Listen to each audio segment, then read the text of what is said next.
gracia, tú permaneces fiel. ¿Qué les parece si vamos a hacer una oración para darle continuación a esta serie? Vamos a pedirle a nuestro Dios que agregue gracia a lo que vamos a estar hablando, ¿sí? Padre, en el nombre de Jesús, gracias por tu bondad, tu misericordia, Señor, por darnos la oportunidad de estar aquí, Señor. Hemos venido con necesidad de tu palabra.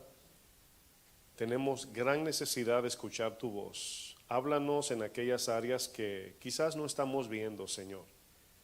Háblanos en aquellas partes de nuestro corazón que posiblemente tengamos ignorancia, o es posible que haya alguien que esté en rebeldía o de manera voluntaria ignorando tu palabra, Señor. Yo te pido que hoy sea ese día, Señor, donde podamos escuchar con humildad, corregir, Señor, arrepentirnos si hay pecado y enderezar nuestros pasos hacia ti, Señor. Yo te pido gracias, Señor. Dame sabiduría, Señor. Dame garganta, Señor, para predicar. En el nombre de Jesús. Amén. Ponga usted una marca en el libro de Juan, capítulo 6. Juan, capítulo 6. Vamos a estar leyendo 2 versículos. Iniciaré con este verso, pero yo lo voy a leer en la versión Nueva Biblia Viva. Quiero hablar bajo un tema, y antes de dar el tema que voy a compartir, quiero decir algo. Fíjense que salir de una iglesia, abandonar una iglesia, ¿verdad?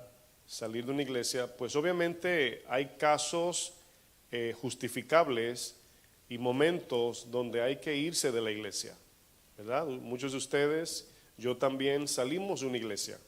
Y hay momentos donde hay que hacerlo, ¿verdad? Cuando ya la palabra ha sido abandonada, cuando la iglesia en todo el sentido de su liderazgo está bajo pecado, todo eso, pues hay un momento donde hay que salir. Se sobreentiende que Dios nos mueve. Amén.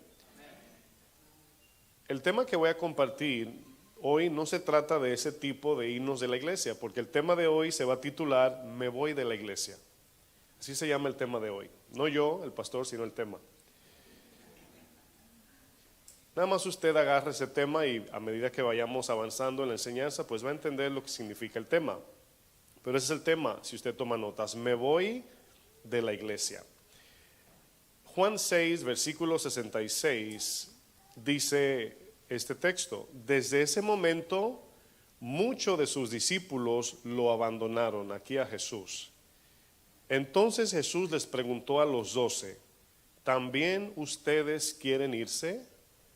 Fíjense esa palabra del Señor, qué impresionante, de que el Señor decidió ir a la cruz, y como hemos visto en estudios pasados, el Señor estaba dispuesto, si nadie creía en Él, irse a su trono sin salvar ni a uno.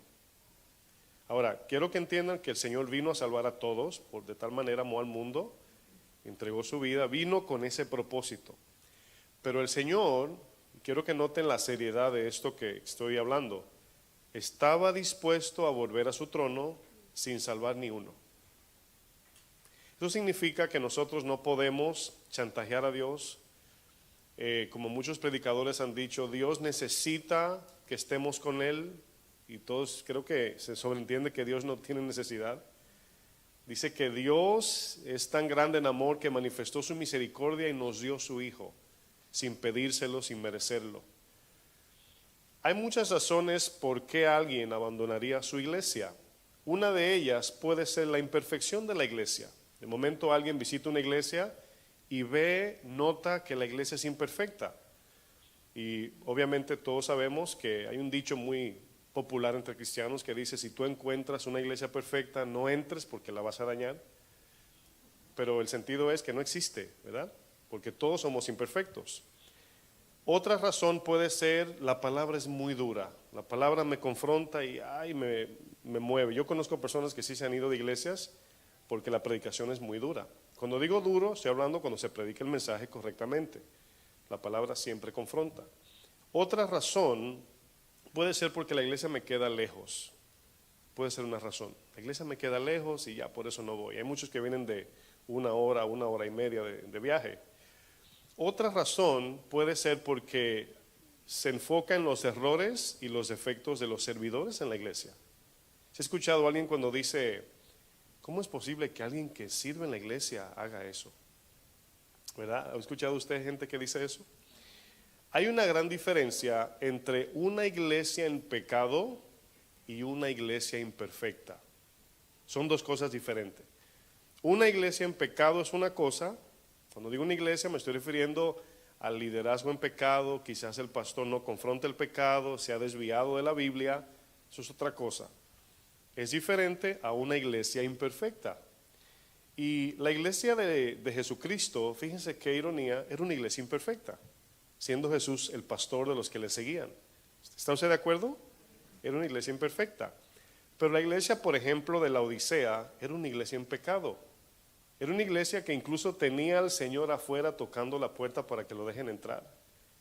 Eso es otra cosa. Una iglesia que tiene al Señor fuera, pues usted decide si quiere estar ahí o no, pero la respuesta es: no se debe estar en una iglesia donde Jesús no es bienvenido, ¿verdad que no? Pero aquí vemos que mientras la iglesia esté en la tierra, siempre existirá la imperfección de la iglesia. La iglesia siempre será imperfecta hasta que llegue a la presencia de Dios. Incluso es la imperfección en la iglesia que Dios usa para tratar con nuestro carácter. Es la iglesia imperfecta el terreno perfecto para que Dios cambie nuestra forma de ser. Porque usted, cuando dice la iglesia perfecta en su mente, claro, es una iglesia donde nadie te moleste, donde nadie te ofenda, donde nadie haga lo que a ti no te gusta. En nuestra mente esa es la iglesia perfecta. Pero cuando yo llego a un lugar donde me molesta lo que hacen, a mí en lo personal, no bíblicamente, no, a mí, pues puede ser una razón por qué me quiero ir. Y aquí nos damos cuenta que el proverbio dice: hierro con hierro, ¿qué? Se aguza. Hierro con hierro se aguza. Es decir, una persona con un carácter fuerte y tú que tienes carácter fuerte, mientras se relacionan, pues Dios usa eso de manera soberana para formar nuestro carácter. Pero usted y yo sabemos que cuando dos personas de carácter fuerte se encuentran, ¿qué sucede? No pueden estar juntas. Lo primero que hacemos es: yo no puedo convivir con esta persona. Pero fíjense que es la persona perfecta para moldear nuestro carácter. Somos muy dados a, en mi país se dice, sacarle los pies. ¿Sí entiende eso? Me sacaste los pies significa: te fuiste de mi lado, me abandonaste. Miren, los discípulos de Jesús eran hombres y mujeres difíciles. Eran tercos, eran inestables, eran personas movidas por los sentimientos. Eran orgullosos, eran algunos acelerados, otros vanagloriosos, las mujeres afanosas, incrédulas, desconfiadas. Y nos damos cuenta que el Señor no escogió este grupo porque eran mejores que los fariseos. ¿Sí sabía eso? ¿Usted se ha preguntado por qué el Señor, en vez de escoger los fariseos, escogió este grupo de, y literalmente lo digo sin ofender, de ignorantes, que eran iletrados? Ellos lo decían: ¿no eran estos los galileos? ¿Cómo hablan así? Y la razón que Jesús escoge este grupo no es porque eran perfectos, o porque ya tenían un buen carácter, o porque le vio algo especial.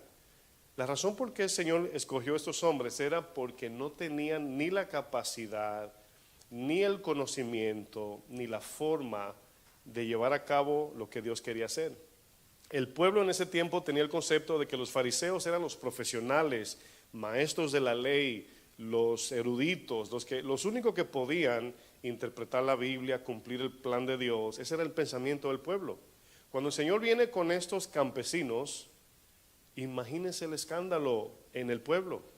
Imagínese usted. Bueno, esos fueron los mismos discípulos que se peleaban por posición. Son los mismos que querían que descendiera fuego del cielo para eliminar a los samaritanos.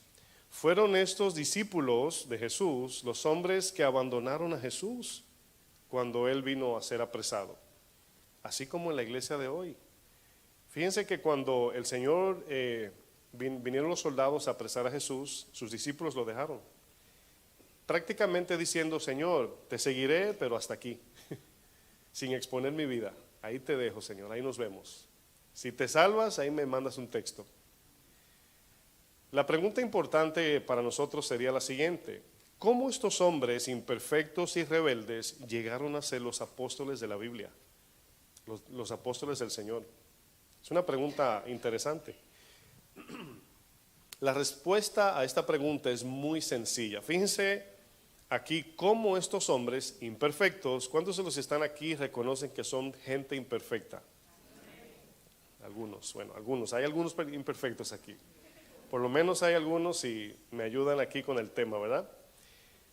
La respuesta a esta pregunta, por cómo estos hombres llegaron a ser los apóstoles, cómo llegaron a ser los hombres que hoy leemos, fíjense esto impactante, hermanos. Estos hombres galileos, para que usted me entienda, campesinos, ignorantes, iletrados, sin escuela, hoy necesitamos academias, universidades, seminarios, cientos de miles de libros para entender lo que ellos escribieron. Si no estoy diciendo que la Biblia es complicada, estoy diciendo para desarrollar el material y el contenido de estos hombres. ¿Por qué? Porque dice la Biblia que el vaso es de barro, pero la excelencia está dentro. Ellos eran vasos de barro como usted y yo. Cuando alguien canta la alabanza, ¿dónde están los Elías? Usted y yo somos esos Elías. Las Abigailes, las Saras están aquí. Esa no era gente especial y diferente a usted y a mí. Eran iguales que nosotros. La razón por qué estos hombres y mujeres llegaron a ser lo que hoy leemos en la Biblia es porque renunciaron a sus derechos. ¿Renunciaron a qué? A sus derechos. Vamos a Mateo 4, versículo 18.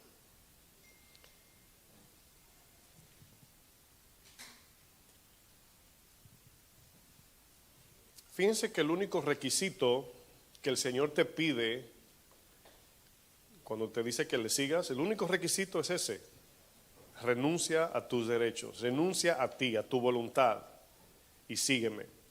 Y por eso es que es tan difícil y para muchos una gran lucha de seguir a Jesús con su vida. Le vamos dando como partecitas a Dios. Quiero seguir a Cristo, ahí le voy a dar mi pierna izquierda, luego la derecha, y poco a poco le vamos entregando. Y por eso es que se nos toma tanto tiempo en santificar, ser santificados, crecer, conocerlo, incluso recibir sus bendiciones, porque le estamos dando gota a gota, gota a gota, y no nos entregamos de lleno al Señor. Dice Mateo 4, 18, dice: andando Jesús junto al mar de Galilea, vio a dos hermanos, Simón llamado Pedro y Andrés su hermano, que echaban la red en el mar. Dice porque eran pescadores, era su profesión, su negocio, era todo lo que tenían. Y les dijo: venid en pos de mí y os haré pescadores de hombres. Ellos entonces, fíjense la actitud, dejando al instante las redes, le siguieron. Hoy algunos no pueden ni dejar ni las redes sociales. Imagínense su negocio. Dice: pasando de allí vio a otros dos hermanos, Jacobo hijo de Zebedeo y Juan su hermano, en la barca con Zebedeo su padre. Dice que remendaban sus redes y los llamó Jesús. Dice: y ellos dejando al instante la barca, ¿qué más dejaron? Y a su padre le siguieron. La palabra al instante, usted la puede entender muy sencillo, es lo mismo que decir de inmediato, pronto, breve, rápido. Fue la actitud de los discípulos al escuchar las palabras de Jesús: sígueme. En el texto 4 leemos esta porción que dice que ellos, dejando al instante sus redes, le siguieron, dejando su padre, le siguieron. Muchos de nosotros tenemos problemas de relacionarnos, tenemos mucho problema en tener una relación, incluyendo cristianos. Y es por la misma razón de lo que decía anteriormente. Nosotros nos llevamos bien con el que le agrada a usted, y eso es un problema. Porque si decimos ser parte de una iglesia imperfecta, la palabra dice que nos sometamos los unos a los otros, que tengamos paciencia los unos con los otros, que no queramos cambiar a las personas antes de cambiar nosotros primero. Y una de las razones por qué las iglesias solamente venimos una hora y nos vamos y no sabemos ni el nombre del que está sentado a tu lado, es porque tenemos luchas con relacionarnos. Jesús, fíjense, duró 3 años y medio, día y noche con estos hombres, no porque eran fáciles.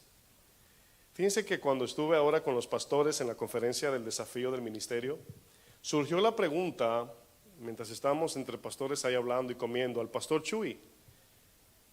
Y le preguntan: pastor, ¿cómo pudieron ustedes durar 40 años como pastores juntos?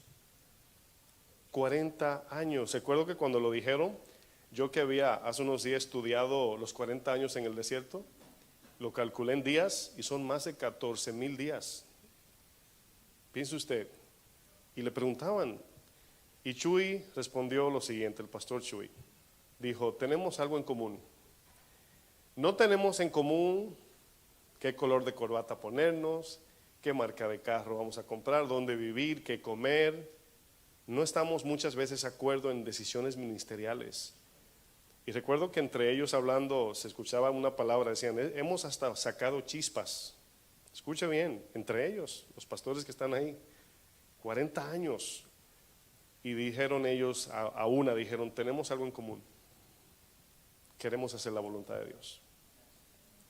Y para poder hacer eso, hay que renunciar a nuestros derechos. No se puede vivir, servir a Dios, estar con alguien que a ti quizás no te agrada, pongámoslo en ese sentido, o quizás no te llevas bien, porque en la iglesia todos sabemos que hay grupitos, y están los que están solos. Los que están solos no se acercan porque están solos. Los que tienen grupito, ahí están con su grupito, y entre ellos ahí, ¿verdad?, se aman. ¿Por qué? Porque así somos egoístas de manera natural. Las decisiones que tomamos es basada en el beneficio hacia mí.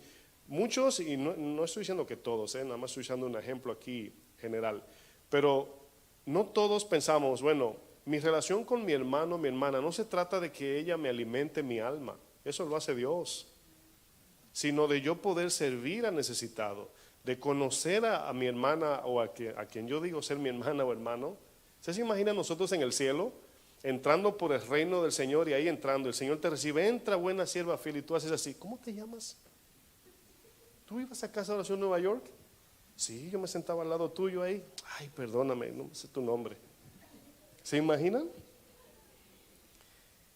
En la Biblia encontramos dos tipos de personas. Están aquellos que siguen a Jesús para cumplir con sus propios deseos.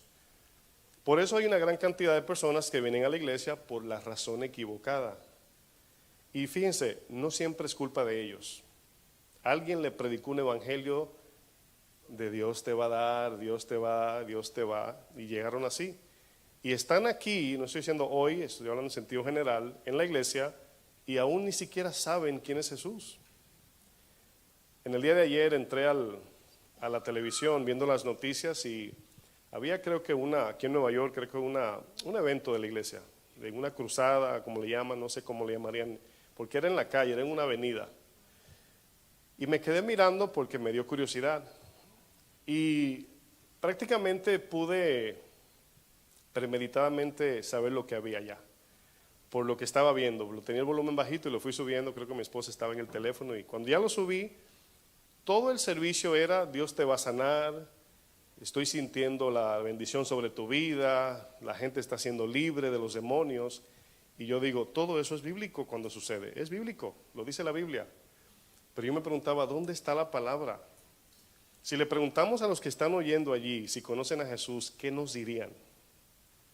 Y casi mente se parece a la Biblia cuando la multitud seguía a Jesús, que lo seguían a Él por lo que daba, no por quien Él era.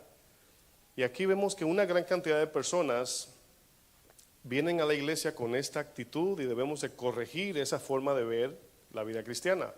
Aquí vemos un grupo que sigue al Señor por razones personales. Pero luego están los que deciden negarse a los deseos carnales. Son los que han renunciado a las promesas de este mundo, con el único fin de cumplir con la voluntad de Dios y no con la suya propia. El querer hacer la voluntad de Dios, mis amados, nos llevará a enfrentar cosas que no queremos. Este camino es de hacer cosas que no queremos. Es muy paradójico cuando alguien quiere buscar de Dios para que Dios cumpla con sus propósitos. Pero este camino consiste en vivir una vida de negación, de tomar nuestra cruz y de seguir a Cristo, no de seguir nuestros planes en esta tierra. Aunque soberanamente a algunos Dios les permite graduarse, casarse, comprar casa, hacer cosas, pero todo tiene que ir alineado al plan de Dios. ¿Está usted de acuerdo? No todos buscan a Jesús por Jesús, no todos. ¿Y qué sucede cuando alguien busca a Jesús por intereses personales? Cuando alguien sigue al Señor por alcanzar sus propias metas, llegará un momento donde se va a detener en su caminar. Por ejemplo, Esto suele suceder en los matrimonios, cuando una pareja se casa, de repente se ponen, y eso se lo pone cada pareja o cada persona en el matrimonio individual, expectativas inalcanzables.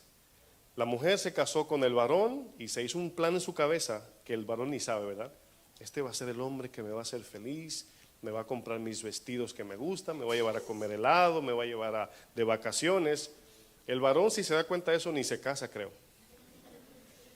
Y luego el varón está pensando, esa es la mujer que me va a planchar, me va a dar masajes en los pies, y ahí están las expectativas, ¿verdad? Ahora, un ejemplo pongo, ¿qué sucede cuando ya el matrimonio tiene unos años, meses y no sucede esto? Pues obviamente tremendo bajón, ¿sí o no? Las expectativas se mueren. ¿Y qué viene muchas veces? Divorcio. Porque en sí, el matrimonio en sí no es ese. O sea, bíblicamente el matrimonio es, por ejemplo, yo me voy a casar con mi esposa para yo amarla, para yo servirle, para yo ser su cabeza, y viceversa. La mujer dice, me voy a casar con un hombre para yo ser sumisa, una mujer de Dios, etcétera, etcétera. Ese no es el modelo de querer casarse hoy, porque está basado en todo lo que a mí me traiga placer. ¿Y qué sucede cuando estas cosas no se cumplen? Obviamente, divorcio. Lo mismo pasa con Jesús. Si venimos a la iglesia buscando las cosas que Dios nos da y no buscando a Dios, ¿qué va a pasar cuando Él no te las dé? Me voy de la iglesia. Y por eso el tema, me voy a ir de la iglesia porque me prometieron, me dijeron, me predicaron que Dios es así, así, y me doy cuenta que no. Tengo 5 años en el evangelio y todavía no me han dado mi primera bendición.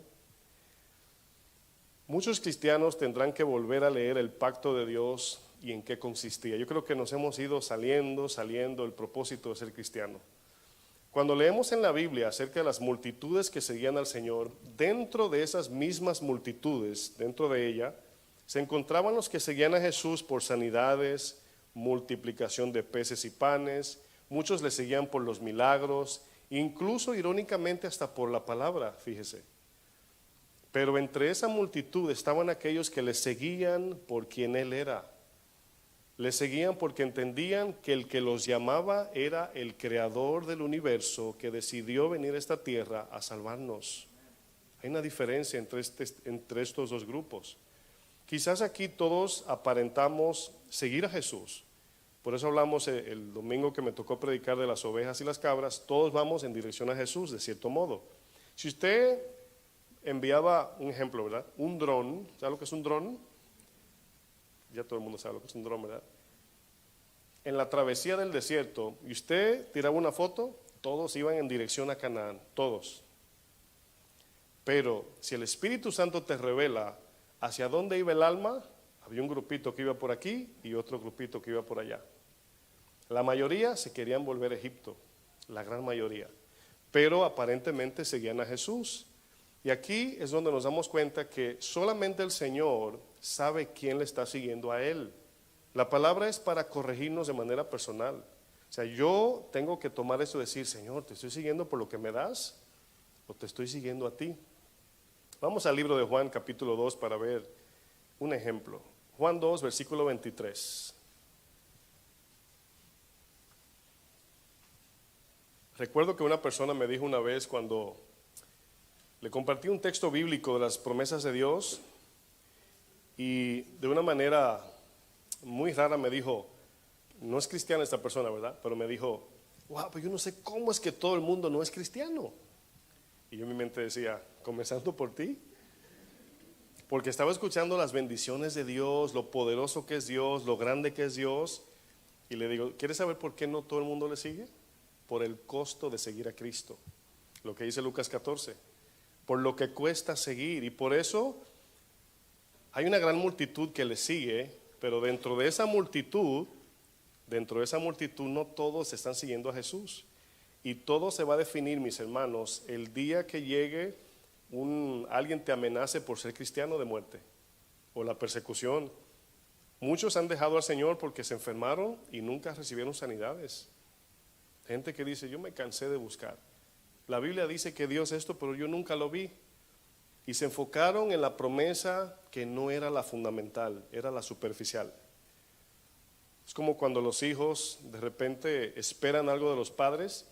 Yo conozco muchos padres, pero mire, buenos padres, ejemplares, educados, que criaron bien a sus hijos, pero no le dieron las cosas materiales porque no tenían. Son esos padres que andaban con un machete en la cintura encima de un burriquito trabajando. No tenían lo material, pero le dieron una buena educación. Y he visto fotos en el Face donde los que se gradúan van y buscan a su papá, así viejito, con ropa de campesino, agradecidos así. Mira, este es mi papá que me ayudó a graduarme. Buenos principios, amén. Dios nos quiere dar cosas que van más allá de lo material. Dice Juan 2:23, estando en Jerusalén, aquí Jesús, en la fiesta de la Pascua, muchos, lean conmigo, creyeron en su nombre. Ahora aquí vamos a leer un texto irónico. ¿Por qué irónico? Por esta palabra, creyeron. Muchos creyeron en su nombre, luego dice, viendo las señales que hacía, es decir, los milagros. Ahora, escucha bien, Jesús cuando hacía un milagro, suponiendo que sanaba a los enfermos, ¿verdad? Los que le veían, habían dos tipos de corazones. Unos decían, wow, qué poderoso ese hombre, yo quiero de eso, ¿verdad? Es un grupo. El otro decía, solo Dios puede hacer eso. Y si solo Dios puede hacer eso, y este hombre lo hizo, ¿quién es este hombre? Dios. Habían dos tipos de fe. Y aquí nos damos cuenta que el texto dice, muchos creyeron en su nombre viendo las señales. Dice el 24, pero Jesús mismo no se fiaba de ellos porque conocía a todos y no tenía necesidad de que nadie le diese testimonio del hombre, pues él sabía lo que había en el hombre. Este texto está impresionante, ¿sí o no? Dice que creyeron en Jesús. Ahora, ¿qué significa creer aquí? Bueno, hemos estudiado que hay diferentes tipos de fe, de confianza, y solamente hay una sola fe salvífica, y es cuando ponemos toda nuestra esperanza, nuestra vida en el señorío de Cristo como nuestro único Salvador, aunque no nos dé lo que le pedimos, aunque no nos sane de la enfermedad, aunque no me compre mi casita o no me busque mi parejita. Esa es la fe salvífica. Pero hay otra fe que es, yo creo que Dios me puede sanar. Sí, los 10 leprosos creyeron eso. ¿Sí entienden? Entonces hay una fe salvífica y hay otra fe que es de milagros, de saber que sí, que Dios sana, que Dios prospera. Fíjense, muchos creyeron, pero Jesús no confiaba en ellos. ¿Cómo es esto? Bueno, ¿ha conocido usted personas, quizás usted es una, que económicamente le ha ido bien y de repente le comienzan como a llegar amigos, amistades, de repente alguien que no te llamaba, de repente, ay, hacía mucho que me soñé contigo? Pero por alguna razón esta persona que le fue muy bien económicamente le va mal y comienza a perder su dinero y se va a la bancarrota y gradualmente siente que esos amigos que vinieron se van alejando. Bueno, eso te dice que esos amigos no eran tu amigo, no eran tus amigos. Estaban detrás de ti por lo que tú tenías. Yo le pongo un ejemplo. En mi pueblo yo era muy famoso por mi trabajo de diseño y casi en mi país. Y tenía muchos amigos por lo que yo hacía. Cuando conozco al Señor digo, uy, esos amigos que tengo, que a quien me conocen y me siguen, por lo que hago les voy a predicar el Evangelio. Ni uno, ni un solo quedó. Bueno, hasta mi mejor amigo Ángel, que se ha escondido detrás de aquella pantalla, también me abandonó. Pasa que el Señor lo salvó y ahora está con nosotros. Pero así fue, o sea, conocimos al Señor y recuerdo el primer día voy donde Ángel a su casa a predicar con una contentura y dice, y el Señor trató con ellos y aquí están. Pero no pasa con todos, ¿sí o no? No pasa con todos. Bueno, Jesús se daba cuenta de que estos decían creer. Miren, hay gente que viene a la iglesia que dice el mensaje, está bueno el mensaje, es verdadero el mensaje, pero hace falta algo, entregarse al Señor. No basta con escuchar. Por ejemplo, en Lucas 9, a uno que le dijo a Jesús, maestro, te seguiré a donde quiera que vayas. Fíjense, o sea, si alguien me dice a mí, yo quiero seguir a Jesús con mi vida, yo lo he escuchado mucho eso. Y ya por la experiencia como que no me emociono. No es que soy pesimista, sino que he escuchado mucho esa palabra. Ya quiero afirmarme con Cristo y al otro día no sabes ni dónde están. Bueno, Jesús conocía el corazón, yo no. Y este que le dice a Jesús, te seguiré donde quiera que vayas, ¿qué le dijo Jesús? Las zorras tienen guaridas y las aves de los cielos nidos, mas el Hijo del Hombre no tiene ni dónde recostar su cabeza. Prácticamente le dice, ¿me sigues? Y ahí era que se iba a definir si en verdad le quería seguir, porque Jesús aquí le demuestra, dice, no, yo no tengo, no sé por qué me quieres seguir, pero yo no tengo nada. Lo único que tengo es vida eterna para darte. Esa es la idea. Jesús no confiaba en estos supuestos creyentes, los que dijeron creer. ¿Por qué no? Porque esos creyeron al mensaje, creyeron los milagros, creyeron en Jesús de que era un enviado de Dios. Lo dijo Nicodemo. Nicodemo dijo, creemos que has venido de Dios. Creemos significa plural, el grupo. Solo Nicodemo fue. Pero no creyeron que Jesús era Dios encarnado. Solamente querían milagros. Fíjense que penosamente hablaba con un hermano de mi pueblo, que no sé si mencioné esto, pero cabe mencionarlo otra vez en caso que lo hice, donde este muchacho toda su vida cristiano, sirviendo al Señor de una manera devota, y me dice que ahora este muchacho dice que él no cree que Jesús es Dios. Y esto no es solamente fundamental, o sea, no solamente es fundamental, sino es el fundamento de la vida cristiana. O sea, nosotros quitarle a Cristo su deidad, de que Él es Dios mismo. Primero vemos donde dice Juan, en el principio era la palabra era Dios, y la palabra, ¿verdad? Era el Dios mismo, o sea, Cristo. Dice, sin Él nada de lo que ha sido hecho fue hecho. La Biblia está llena de textos que nos confirman que Él es Dios. Incluso la fe cristiana, su sustento es porque Dios vino encarnado. Se lo dijo Pablo a Timoteo, grande es el misterio de la piedad. Dios vino en carne. Pero parece que este muchacho ya se cansó de buscar su bendición y ya está metido en cosas, temas, y se está saliendo, ya se salió. Con esta confesión prácticamente está fuera de la fe cristiana. Aunque profese a Cristo, diga Jesucristo y mencione palabras bíblicas, en el momento que descoyuntamos el fundamento de la fe cristiana, Cristo, lo hacemos un nombre común nada más, ahí quedó nuestra fe. Dice Pablo, si Cristo no resucitó, en vano es nuestra fe. Y Él resucitó porque era Dios. Miren, y por eso vemos estos dos grupos dentro de la iglesia. Gente que busca lo suyo. Y aquí, fíjense que la carga de este tema es la siguiente. Es posible que usted esté buscando al Señor por algo que usted quiere. Yo no digo que sea en sí eso algo malo. O sea, porque a quién le vamos a pedir, a dónde iremos, ¿verdad? Aquí el punto es que no debemos de poner por encima de la persona de Cristo las cosas que yo quiero, sanidades, dinero, trabajo, etcétera. Cristo debe de estar por encima de todo. Cuando usted lee a los discípulos de Cristo, el común denominador cuando Él les predicaba era, los van a perseguir, los van a odiar, no tenían dónde vivir, no tenían qué comer. Esa era la idea. Y hoy en día tenemos un evangelio exigente, mis hermanos, un cristianismo, mejor dicho, exigente. Aquí, en el texto de Juan 2:23, dice que ellos creyeron viendo las señales que Él hacía. Vieron el poder en Jesús. Jesús, mis hermanos, atrajo mucha gente por medio de los milagros. Es obvio que al ver milagros de sacar demonios, sanar enfermos, devolver la vista a los ciegos, levantar paralíticos o sanar leprosos, sin duda esto iba a maravillar a la gente, iba a venir una gran multitud. Pero algo debemos de tener muy claro, ningún milagro debe de estar por encima del evangelio de Jesucristo. Incluso los milagros vinieron con el propósito de apuntar a Cristo como Dios, como Salvador. ¿Sí entiende usted eso?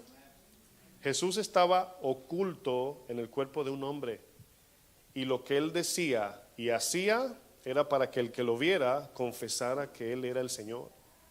Esa era la idea. ¿Usted se acuerda cuando el centurión le va a pedir un milagro al Señor? Dice, mi siervo está postrado y necesita sanidad. Y Jesús le dice, vamos a tu casa. Le dice, no, Señor, solamente envía la palabra. Fíjense que cuando el Señor creó los cielos y la tierra, ¿qué hizo? Envió la palabra, eso fue todo. Y la fe en este centurión no era nada más de milagros, sino de Jesús como el único Señor y Salvador, el mismo Dios. Solamente envía la palabra y mi siervo sanará. Y le dice, porque yo también soy hombre de autoridad. Yo también significa que Jesús tiene autoridad como Dios. Y yo le digo a mi siervo, haz esto, y lo hace. Y si Dios le dice a lo que sea, haz esto, ¿qué pasa? Lo va a hacer. Y le dijo, no tienes ni que ir a mi casa, nada más manda la palabra. Y dice Jesús, no he visto tanta fe en Israel como la de este hombre. Fe salvífica. No fue nada más el milagro, sino cómo vio a Jesús. Aquí vemos, mis hermanos, que los milagros son un medio para conocerlo a Él. Si esto no fuese así, Jesús jamás hubiese reprochado a los 9 leprosos cuando sanó a los 10. Vuelve uno y le dice, ¿dónde están los 9? No hubo quien volviera a darle gloria a Dios. Esa es la idea de los milagros. Dice que ese era samaritano, se le postró y le adoró. Solamente a Dios se adora, a Jesús. También vemos cómo Simón el fariseo, que el Señor sanó de lepra, lo invitó a Jesús a su casa prácticamente como sobornándolo, no sé, o pagándole el favor. Y le dice Jesús, mira, esta pecadora vino y me lavó los pies con sus lágrimas, me ungió con aceite, tú ni un beso me diste cuando llegué. Es decir, ese Simón fariseo no creyó en Jesús como el Señor, sino como el milagrero. Y por eso vemos, mis hermanos, que muchos se enfocan más en los milagros. Número uno, algunas iglesias se enfocan más en eso porque es lo que más trae gente. Es lo que más atrae a la gente. Y cuando le predicas la palabra, pues comienzan a irse, así como a Jesús. Me lo han dicho pastores, no de casa de oración, no, de pastores de fuera. Pastor, yo he tratado de predicar el mensaje y la gente no va a la iglesia. Las finanzas bajan. Y le digo, mira, es mejor quedarte sin iglesia por predicar la verdad que tener una iglesia llena predicando lo que no es de Dios.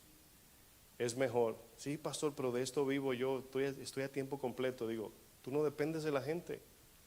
Y lamentablemente, mis hermanos, la gente anda buscando su milagro, su bendición.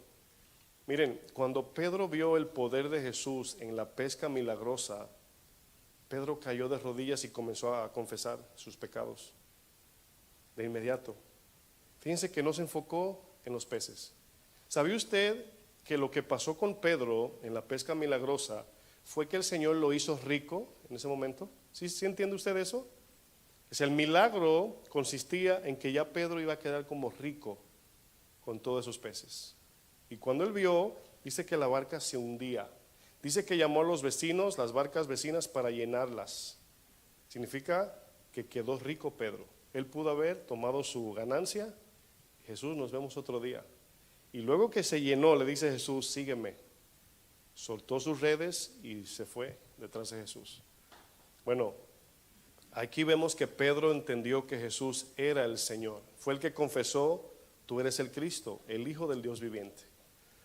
Una de las marcas de una conversión genuina de un cristiano es aquel que busca a Jesús sin ningún tipo de interés, aparte de conocerlo a Él. ¿Qué dice Pablo? Prosigo a una cosa, alcanzar a Cristo. Una cosa hago. Aquí vemos que el cristiano que no le reclama a Dios, porque eso es una actitud ahora, es aquel cristiano que entiende claramente que no es merecedor de nada. Y yo creo que esto es un entendimiento, hermanos, que debemos de pedirle a Dios entendimiento de que no merecemos nada. No merecemos nada, mis hermanos. No seamos arrogantes en el sentido de lo mío, de reclamar. No merecemos nada. Es el cristiano que busca a Dios por quien Él es y no solo por lo que Dios nos pueda dar de manera natural, de manera material o terrenal. Fíjense que ya hoy no se evangeliza a la gente, ahora se negocia con la gente. En vez de predicar un evangelio que anuncia que el pecador tiene una deuda impagable con Dios, hoy se presenta un evangelio donde Dios es el que nos debe a nosotros. Miren, hay un hilo muy fino en cuando queremos aplicar misericordia con la gente. Si ve que usted a veces dice, le quiero predicar, pero tengo miedo que se vaya a ofender, y en eso hay un hilo muy fino. El hilo fino es que te puedes ir a un lado de ser falto de misericordia, o el otro, condicionar el mensaje. Ese es el hilo, muy fino.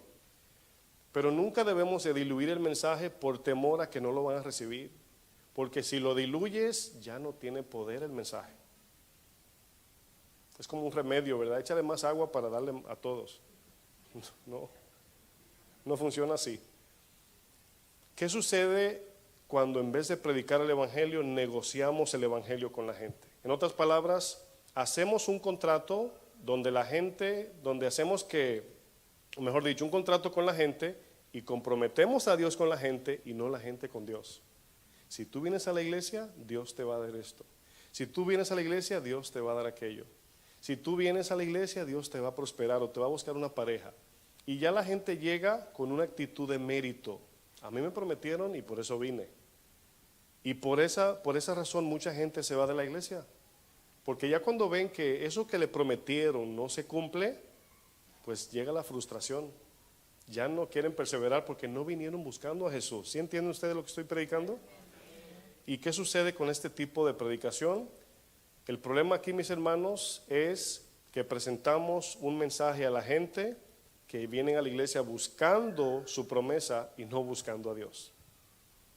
Ese es el problema. Invertimos las cosas, hacemos a Dios el deudor de nuestras necesidades personales y luego vivimos un cristianismo de reclamar nuestros derechos y privilegios. Es la actitud de yo merezco, yo me gané. Si ve que en muchas iglesias enseñan a los servidores de una manera que sirven esperando su bendición. Si tú sirves, Dios te va a bendecir. Y todo es como con un negocio. Si tú eres fiel, Dios te va a bendecir. Y recuerdo cuando comenzamos el taller, el Señor me habló claro, me dijo, mira, hay mucha gente dañada con la idea de servir para ser bendecidos. Y me dice el Señor, nosotros servimos porque ya Cristo nos bendijo. Porque ya murió en la cruz, nos salvó. Somos deudores, no merecedores. ¿Sí captan eso? Vamos a Lucas 17, versículo 7.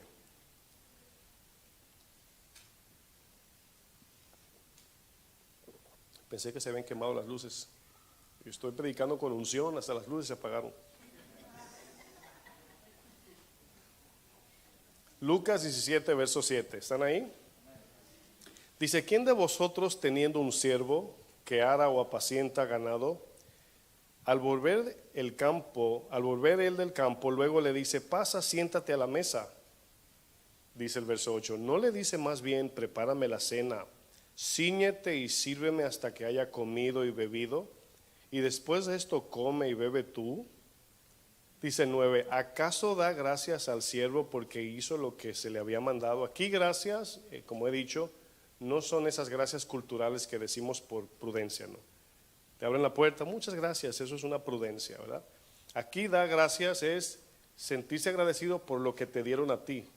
Esa es la idea, sentirte en deuda. Dice, ¿acaso da gracias al siervo porque hizo lo que se le había mandado? Dice, pienso que no. Así también vosotros, cuando hayáis hecho todo lo que os ha sido ordenado, decid, siervos inútiles somos. La palabra siervo inútil en el griego significa alguien sin mérito, porque quizás entendemos esto como alguien que no sirve para nada. No, siervo inútil es alguien que no merece nada. Sin mérito significa esta palabra. Dice, pues lo que debíamos hacer, hicimos. Esa palabra debíamos es importante, debíamos hacerlo, es mi deber. Para entender esta porción bíblica, primero debemos de tomar en consideración el inicio del texto. Es decir, encontramos la palabra al inicio teniendo un siervo. Significa que este hombre era dueño de este esclavo. Y la palabra clave aquí es siervo, del griego doulos, que significa esclavo. Significa alguien que ha sido comprado por precio, alguien que es propiedad de otro. El esclavo, al ser comprado por otro, lo primero que pierde es su propia voluntad, pierde su derecho, pierde sus privilegios. Y aquí nos damos cuenta que dentro de la iglesia los cristianos usan esta palabra, siervo, sierva, y creo que lo usamos como un cliché casi, porque aquí siervo significa que el cristiano entró en un pacto con el Señor donde le entregó su voluntad. Ya no vivo yo, mas Cristo vive en mí. ¿Cómo es que muchos llamados cristianos, al llamarse siervos, viven como quieren?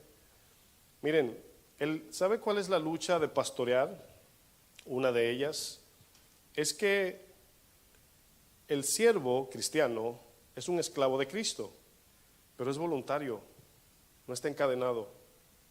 Es un siervo que lo reconoce, o sea, la persona debe reconocer que es sierva de Cristo o siervo de Cristo. Entonces el pastor no puede reclamar eso. O sea, yo no pudiera amarrarlos con cadena. Me gustaría, pero no puedo. Y eso es, en cierto modo, una desventaja en el sentido, no es una desventaja, más bien es un problema porque se nos olvida que fuimos comprados a precio de sangre. Al olvidarse eso, decidimos cuando queremos, si Dios nos llama, le decimos, yo te aviso, Señor. Y se nos olvida que somos esclavos del Señor. Si tú un día dijiste, Señor, me entrego a ti y te recibo como mi único Señor, significa que ese día tu voluntad murió y la pusiste en las manos del Señor. No estoy diciendo que no tenemos lucha, que no batallamos. Estoy hablando de alguien que vive una vida como que se gobierna. ¿Me estoy dando a entender? Gente que vive como quiere, ¿verdad? Y no me refiero al pecado del adulterio, el robo, no. Que deciden cuando quieren, se someten si quieren, van a la iglesia si quieren, se van cuando quieren, sin ser Dios el que los mueva. A eso me refiero. En la última enseñanza que compartí bajo el tema ¿qué somos, ovejas o cabras? En ese tema enfaticé un punto importante y es que las ovejas se someten voluntariamente. Por eso les decía, yo no debo imponer órdenes. Yo puedo aconsejar, puedo guiar, instruir, enseñar, pero jamás, dice la Biblia, pastores, gobiernen las ovejas. No dice, pastoréenla, apaciéntenlas, cuídenla, oren por ellas, enséñalas. Y aquí nos damos cuenta que no es por fuerza. Los cristianos no somos vacas ni caballos. ¿Sí sabía eso? Las vacas y los caballos se le pone una soga y se jala. Las ovejas no, las ovejas tú las llamas y las guías. Bueno, la palabra de Dios, fíjense, identifica a los hijos de Dios como aquellos que son guiados, movidos por la voz del Espíritu de Dios, los que son gobernados por la palabra. Romanos 8:14 dice, porque todos los que son guiados por el Espíritu de Dios, estos son hijos de Dios. ¿Sabe usted la palabra, lo importante de la palabra estos? ¿Sí la identifica? Está señalando, está identificando los que en verdad son hijos de Dios. ¿Quiénes son? Los que son guiados por el Espíritu de Dios. La evidencia de un cristiano genuino es aquel que se somete de manera voluntaria al gobierno de la palabra de Dios. Es importante hacer notar que el Espíritu jamás nos va a obligar. Yo no recuerdo la última vez que el Espíritu me dio con un látigo en la espalda o me exigió. Nunca. Jesús dice, si ustedes se someten, el Espíritu a la verdad está dispuesto, está ahí esperándote. Es como cuando el Espíritu pone un sentir en tu corazón de orar. ¿A cuántos el Espíritu los jaló por los cabellos para orar? A ningunos.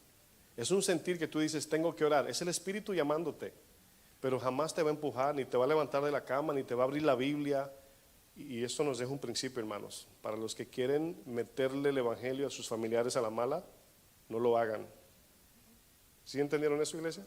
O sea, no debemos obligar a nadie, ¿verdad? De repente acorralamos a la gente. Ay, lo aproveché que llegó y le abrí la Biblia. O sea, el Espíritu no lo hace, no debemos hacerlo. Hay que respetar, hay que tratar, orar por ellos, ser ejemplo. Y si nos permiten, le hablamos.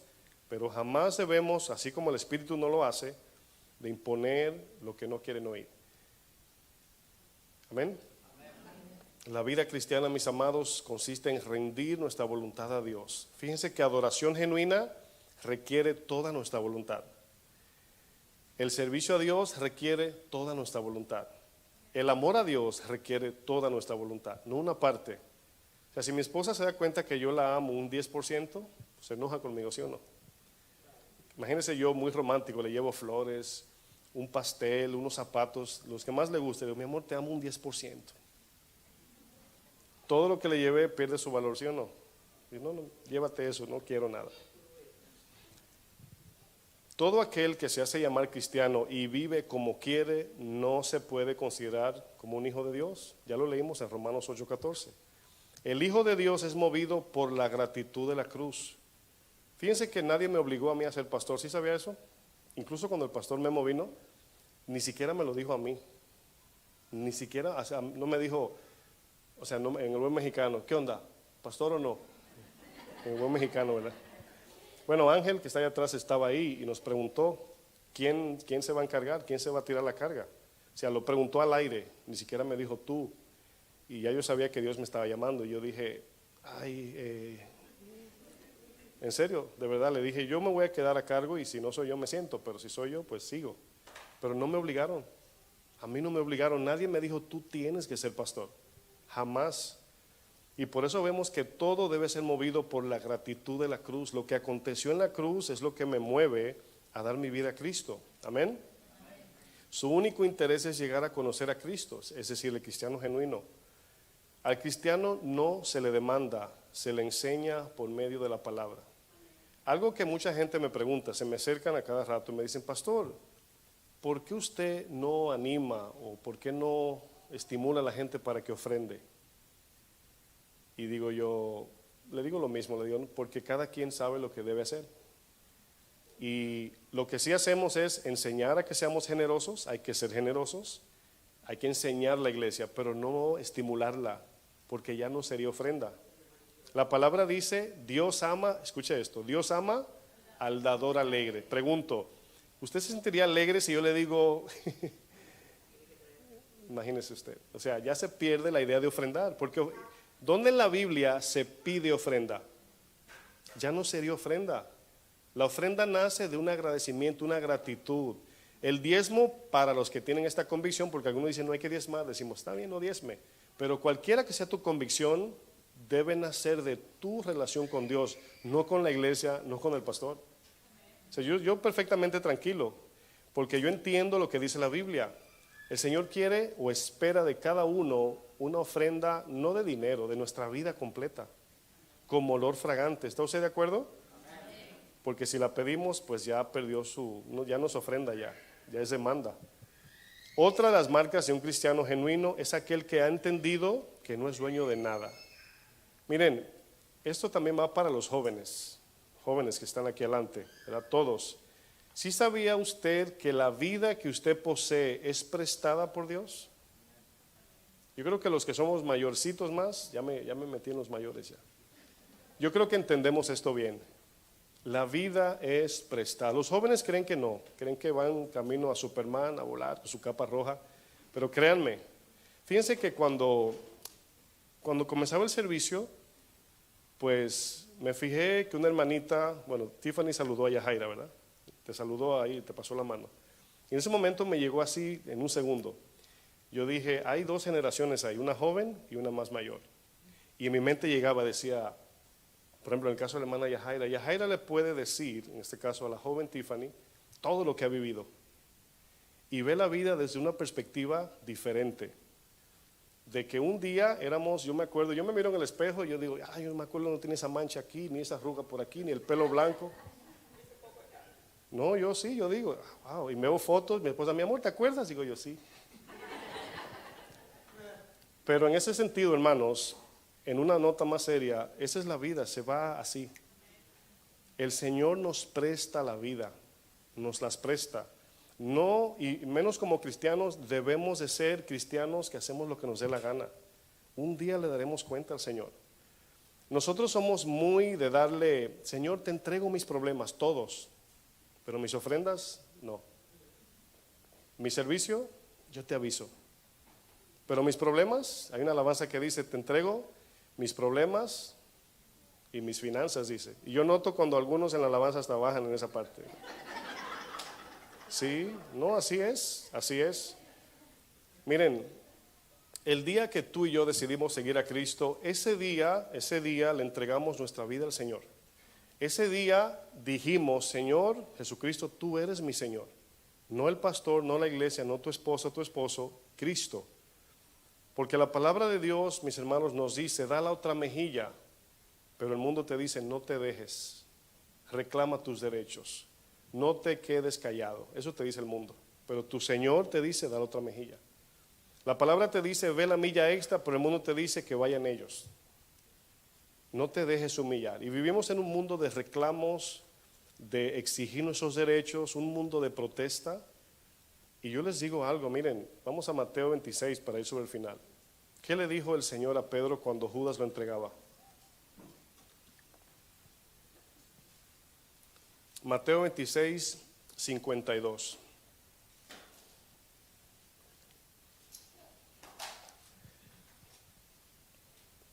Dice entonces, aquí es el contexto es cuando Judas entrega a Jesús.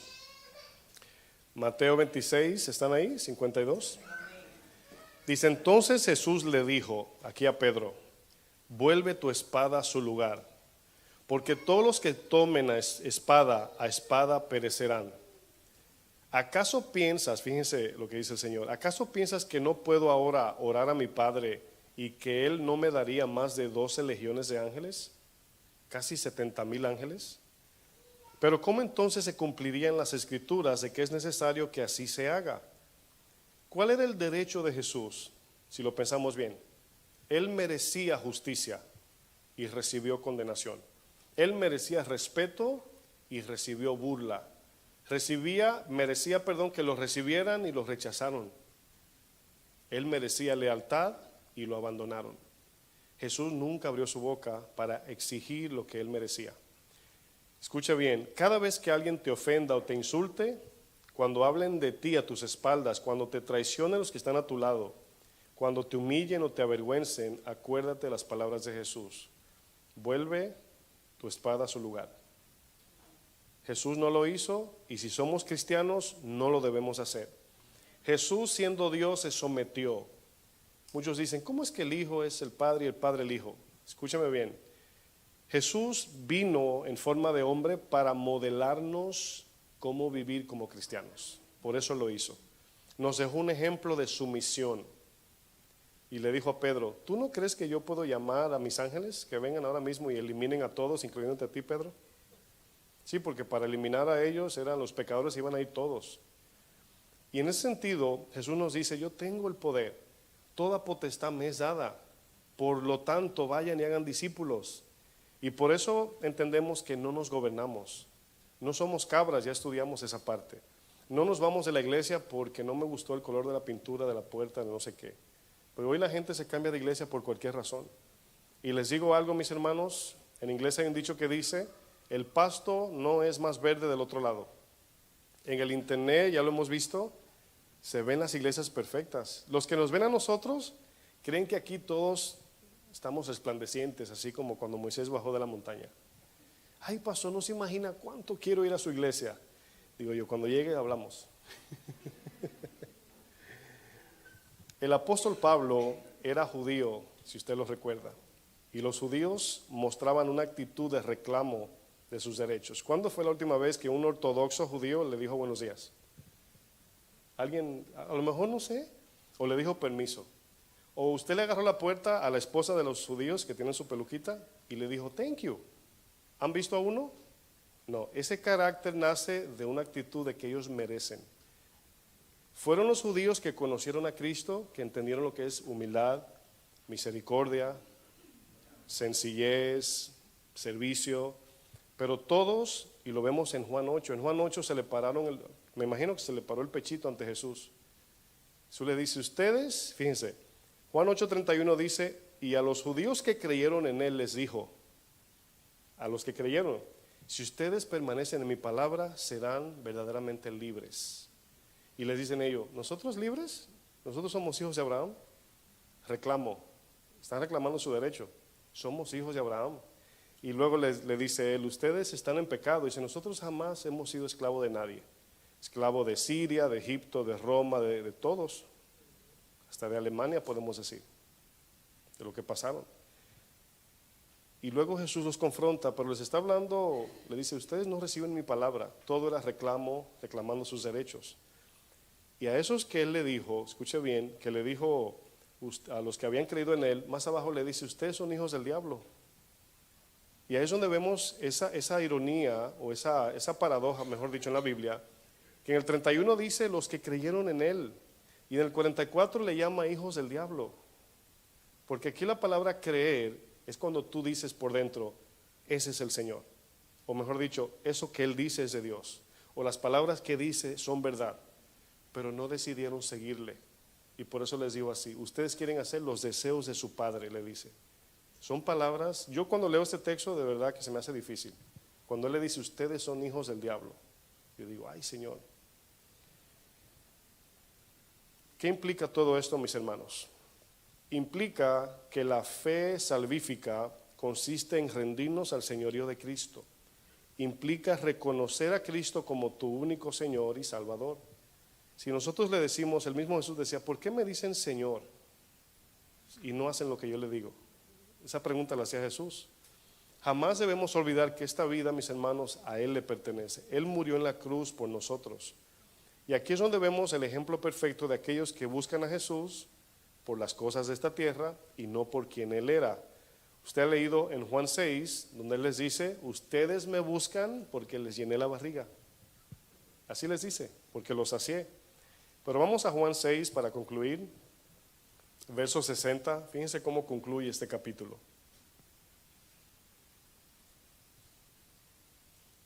Fíjense el contexto para que tenga una idea de lo que vamos a leer. En el capítulo 6 vemos la multiplicación de los peces y los panes. En resumen, cuando ellos se comen los peces y panes, se quedan dormidos. En lo que ellos reposan su comida, Jesús y sus discípulos se mueven a seguir su misión. Cuando ellos se despiertan, le dio más hambre, volvieron a buscar a Jesús y le dijeron, maestro, ¿verdad? ¿Cómo llegaste acá? Y ahí es donde él le dice, yo sé que ustedes no me buscan porque vieron las señales, sino porque le di de comer. Y luego le dice, yo soy el pan que descendió del cielo. Es decir, ahí es donde le dice, trabajad o vivid no por la comida que perece, sino por la que a vida eterna permanece, la cual el Hijo de Dios os dará.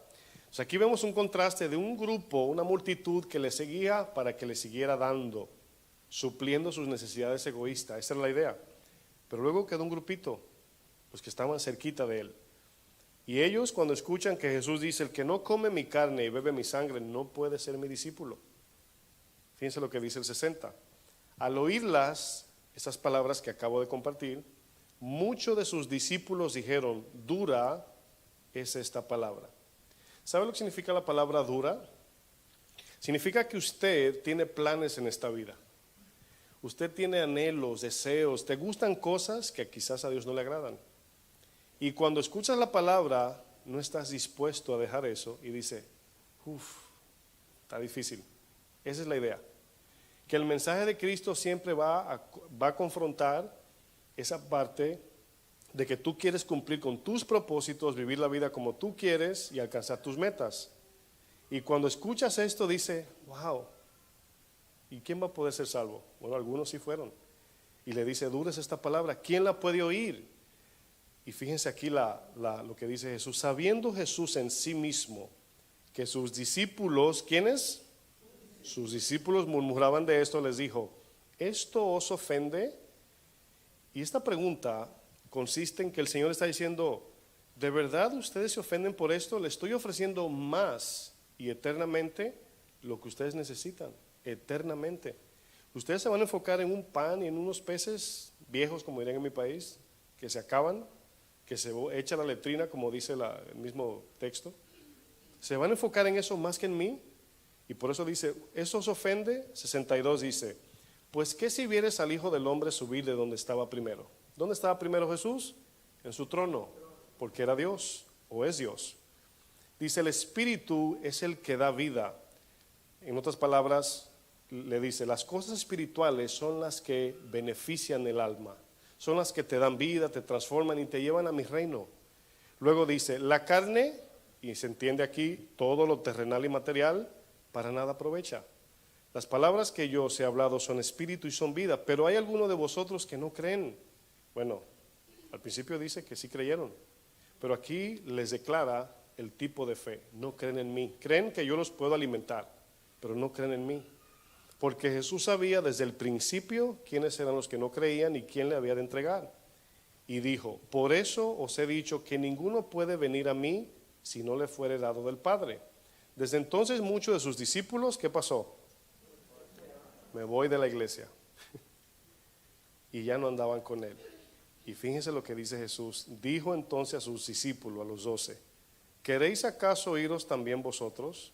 ¿Por qué no le dijo a Judas nada más? No, a los 12. Respondió Pedro, y lo que Pedro dice aquí en conclusión es clave de por qué buscamos el señorío de Cristo. Aquí Pedro va a identificar algo que nada más Jesús da. Miren, quizás Herodes, por ejemplo, ¿verdad? Agripas o los ricos, Nicodemo, ellos podían multiplicar los peces y los panes. Quizás no en milagros, pero en abundancia. ¿Sí entienden lo que quiero decir, verdad? Tenían el dinero. Entonces significa que ellos podían adquirir eso con otra persona. Pero Jesús era el único que tenía lo que Pedro dice. Señor, ¿a quién iremos? Tú tienes palabras de vida eterna. Miren, nuestra vida cristiana se centra en esto.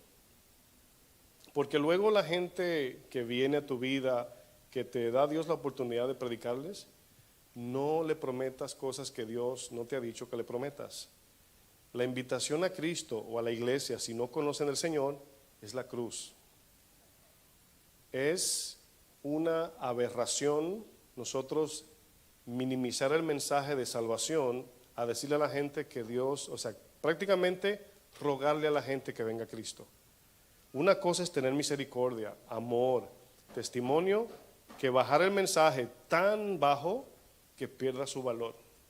Y por eso es que pocos aceptan, porque le voy a decir algo, cuando tú diluyes el mensaje no hay impacto de confrontación ni de revelación de salvación. ¿Sí entendí lo que dije? Cuando tú lo minimizas, el mensaje no choca el corazón. El evangelio fue entregado por Dios para siempre confrontar nuestra conciencia, de darnos a entender que tenemos una deuda impagable con Dios, alertarnos de eso y ahí mismo decir, pero Cristo pagó. Esa es la idea, que el mensaje te asuste y que te calme. Esa es la idea. Me asusto porque la condenación eterna, sí, pero Cristo pagó. Y ahí viene la vida. Tú dices, entrego mi vida por aquel que pagó. Y lo que hago, lo hago en gratitud por aquel que pagó por mí. Si a yo no le dije, si vas a la iglesia, mira, ayer hablé con mi tío. Yo quería que viniera, vino de mi país, está de visita, no lo he visto. Y yo le dije, ven a la iglesia y ahí nos vemos. Se lo invité. Pero imagínense, él acaba de perder su hijo, joven, de unos 20 y tantos años o 30 años, no hace mucho. Y yo recuerdo que me pedía oración. Imagínense yo prometiéndole a él para que venga a Cristo, el Señor te lo puede salvar. O sea, yo le decía, el Señor puede, pero aquí lo importante es la reconciliación de él, de su alma, la tuya. Y a veces es arriesgando hasta la amistad. Claro, lo tomó bien, pero yo no debo de minimizar el mensaje, mis hermanos. ¿Por qué? Porque luego llegan a la iglesia y es buscando su propia bendición, no buscando a Cristo. Yo les pregunto antes de concluir, ¿ustedes adoraron su bendición hace un rato o adoraron a Cristo? O sea, esa es la idea, mis hermanos. O sea, no busquemos a Dios por lo que nos dé o no nos dé. La alabanza dice el libro de Habacuc, aunque el Señor me supla, aunque no me supla, aunque no me sane, aún así con todo, yo alabaré a mi Señor. Porque es una relación con el Señor que queremos tener. Amén. Póngase de pie, por favor.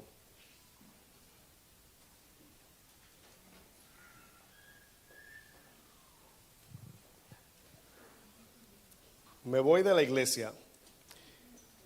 El tema surgió obviamente a causa de lo que enseñamos, pero en el sentido de, hablando de una actitud de cuando alguien, un cristiano en este caso, pues hace lo que quiere.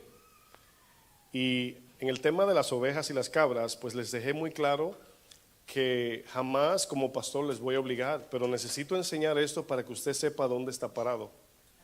y de que es el Señor quien te posiciona, quien te llama, quien te mueve, pero acuérdense, todos tenemos libertad para hacer lo que queremos. Todo me es lícito, dice la palabra. Todo me es lícito, no todo conviene. Entonces, si queremos ser forjados, moldeados, si queremos madurar, debemos de tener paciencia los unos con los otros. O sea, no le corramos a las personas de carácter difícil, porque la palabra dice hierro con hierro te va a aguzar. O sea, no busquemos la comodidad como cristianos, busquemos lo que Dios nos dice que busquemos y que seamos un cuerpo con paciencia, orando los unos por los otros, llevando las cargas los unos de los otros. No nos acerquemos a la gente esperando un beneficio, eso se llama egoísmo. Filipenses dice mirando a los demás como superiores a ti, y superior ahí significa que la prioridad tuya es tu prójimo, y cuando tú te encargas de tu prójimo, Dios se encarga de ti. Pero cuando tú te enfocas en ti, Dios quita sus manos. Dice, tú te cuidas solo, ahí te dejo.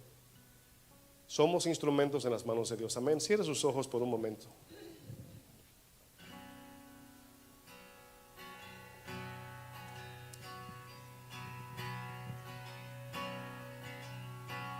¿Con qué pagaremos tu amor infinito que diste a tu Hijo a morir por mí? Qué plan tan perfecto que nos dio esperanza y restauró contigo nuestra comunión. Levante sus manos como señal de rendición. Cadenas fueron rotas por ti, Jesús. Nueva vida tengo hoy en ti. Cadenas fueron rotas por ti, Jesús.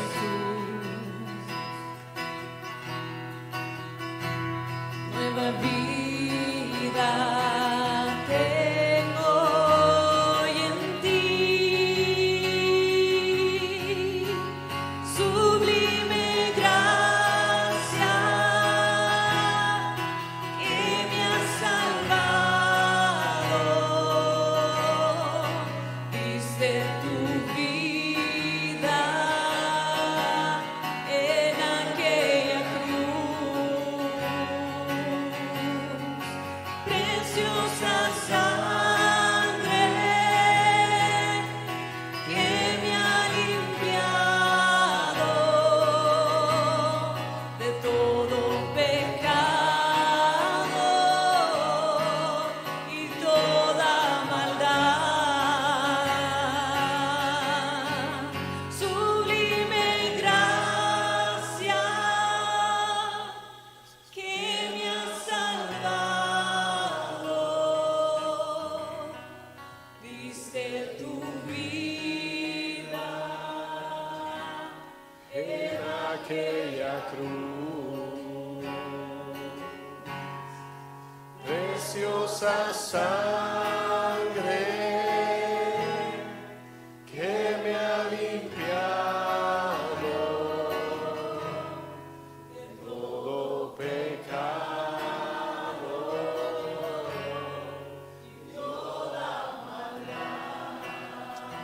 Sí, Señor, gracias, Padre. Gracias, Señor. Así como en Juan 8 dices, Padre, si permanecen en mi palabra, conocerán la verdad y esa verdad nos hará libre.